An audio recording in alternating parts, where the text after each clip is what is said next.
Si Kuya Jens, ano yan, reactor natin yan. Official reactor.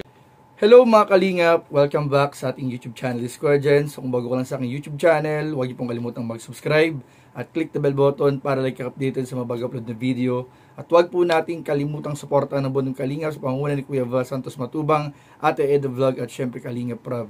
At pakisuportahan din po ang aming mga kasamahan sa buong Team Kalingap. Nandiyan po ang K-Boys, Kalingap Partner, Kalingap Reactor, at lahat po ng charity vloggers sa buong Pilipinas sa tumutulong sa mga kabayan nating nangalangat may hirap. Suportahan po natin lahat, guys. So ngayong araw mga kalingap, isang mabilisang vlog lang po ito mga kalingap. Wala nang cut-cut na ito mga kalingap.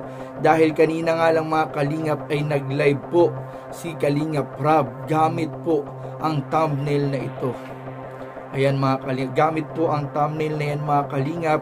At may title po na "Huwag Kayong Masasaktan". Ayan po mga kalingap. At dito nga mga kalingap, nagkaroon po ng idea ang mga manonood, ang mga taga-suporta ng Tambalang Jomcar, na baka marahil ito po yung tinutukoy na mangyari po o mapanood sa isa sa mga episode o parating na episode mga kalingap sa seryeng When I Met Her.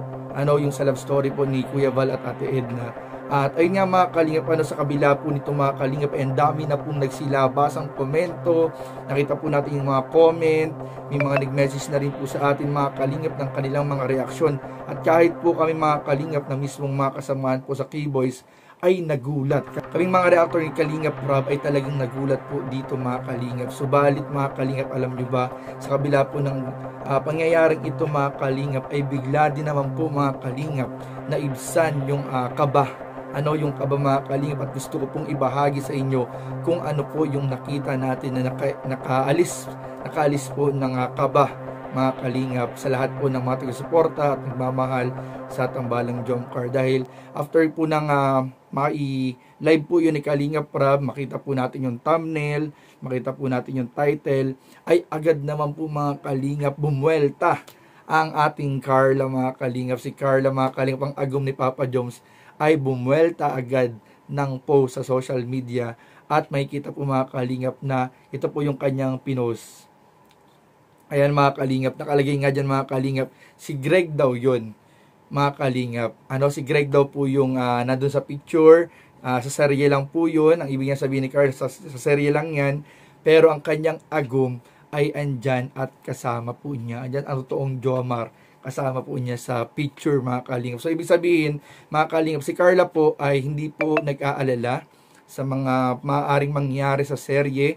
Kung medyo magkaroon man ng parang sa serye ay magkaroon parang third party, magkaroon ng third party sa serye, ay hindi po nag-aalala at very confident po si Carla mga kalingap kay Papa Joms na yung loyalty po ni Papa Joms ay nasa kanya. At ayan nga po, talagang confident po na in-upload, pinost po ni Carla yan sa kanyang social media. At dahil po dyan mga kalingap, marahil po, mas malalo po tayong mga kampante, na panuorin pa rin po natin sa kabila ng ganyan na may advance warning po mga kalingap, si Kalingap Prab sa mapapanood po natin with Papa Joms and Carla sa When I Met Her, ay andyan po na ibisan po yung ating kaba na kahit pa paano po alam po natin na si Carla po ay hindi nag-aalala. Ayan, kaya wag na rin po tayong mag-alala mga kalingap, magtiwala lang po tayo kay Kalingap Prab, sa buong team, sa mga staff nung serye, kay Carla, kay Jomar, na wala pong mangyayaring hindi natin magugustuhan mga kalingap. Kaya, ayan nga po mga kalingap. Alam nyo, isa lang po ang naisip ko dito mga kalingap yung the point po na nag-upload niya si Carla, nag-post niya si Carla, na pinapakita po niya sa lahat sa community na confident po siya mga kalingap kay Papa Joms at sa kanilang dalawa, ay para talaga mga kalingap magbibigay na ng assurance sa ating lahat na meron na po talagang sila. Kasi syempre mga kalingap, kung confident ka dun sa kapartner mo, kahit sino pang i-love team dyan sa sa serye, ay hindi po tayo magwo-worry.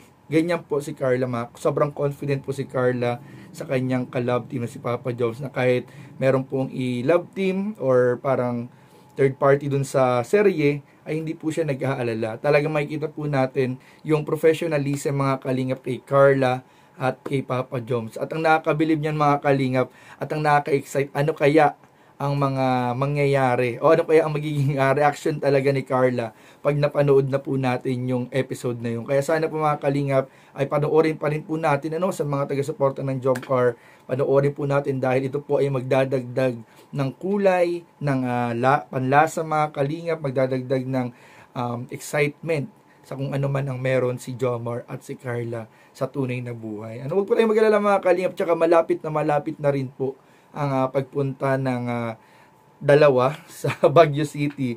At sigurado mga kalingap, sigurado po sobrang bawing-bawi po mga kalingap ang mga kiligan po dyan. At yun naman po, yung When I Met Her, alam naman po natin na yung When I Met Her ay pinoportray lang po nila mga kalingap yung buhay po o yung love story po ni Kuya Val at Ate Edna, at dinagdagan lang po ng kulay lalo yung kwento ng ibang mga karakter. So yan po mga kalingap, dyan talaga maalaman, may director at may script. Sobrang laking pagkakaiba po sa tunay na vlog ng serye ng Jomcar. Dahil sa serye po ng Jomcar, totoong mga galawan po ang pinapakita. Unlike dyan po sa serye, may script, may director, may mga first take, second take, third take, paulit-ulit hanggang ma-perfect po yung eksena.